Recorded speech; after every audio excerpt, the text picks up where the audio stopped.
question for both of you. Mr. Secretary, you've talked a bit here today about U.S. troops providing reassurance and deterrence to the eastern flank of Europe. Can you help people understand a little bit more about what that means in terms of what U.S. troops would be doing to fulfill that mission? How do you know when you're done? You don't send troops unless you have an exit strategy. What would it take for you to ever trust Vladimir Putin? And General Milley, you laid out some pretty dire scenarios if the Russians decided to make that full move. Could you explain a little bit more? You mentioned, for example, the capital, Kyiv.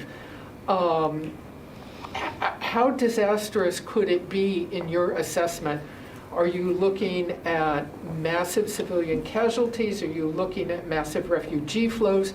The impact on the security of Europe that has existed for so many decades, if the scenario you're laying out were to come true? Thank you both.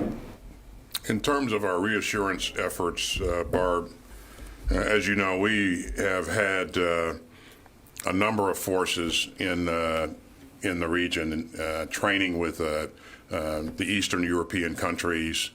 Those forces, and that's been going on for quite some time, and those forces provide great value. Just their presence reassures our partners there that we're interested in them, interested in helping them.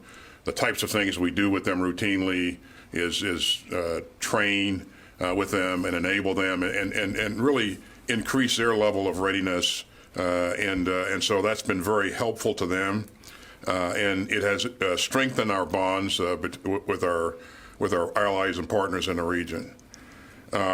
These are temporary deployments, and so again, we will continue to sort this out as we go forward. But again, we are focused on NATO. We're focused on reassuring our allies, and that's what this is all about.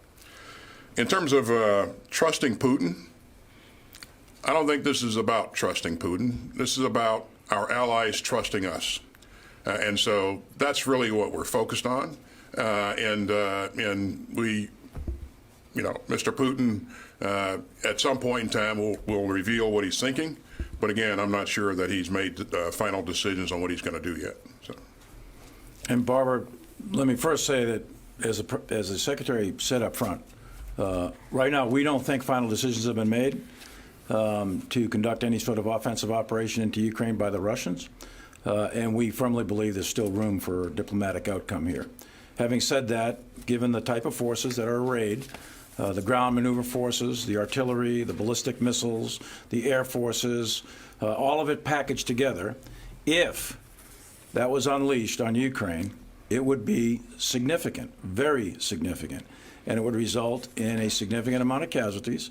And you can imagine what that might look like in dense urban areas, along roads and so on and so forth. It would be horrific. It would be terrible.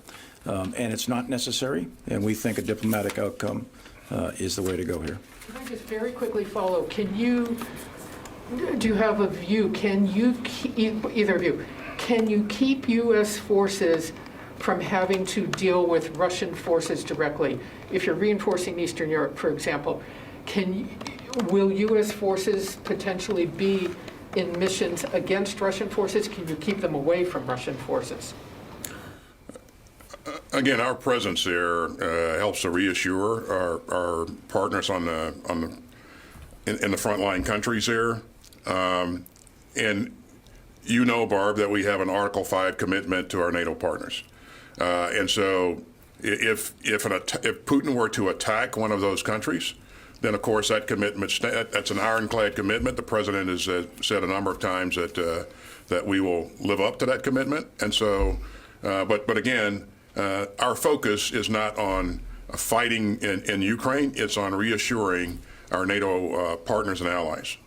Sir, we've got time for just one more.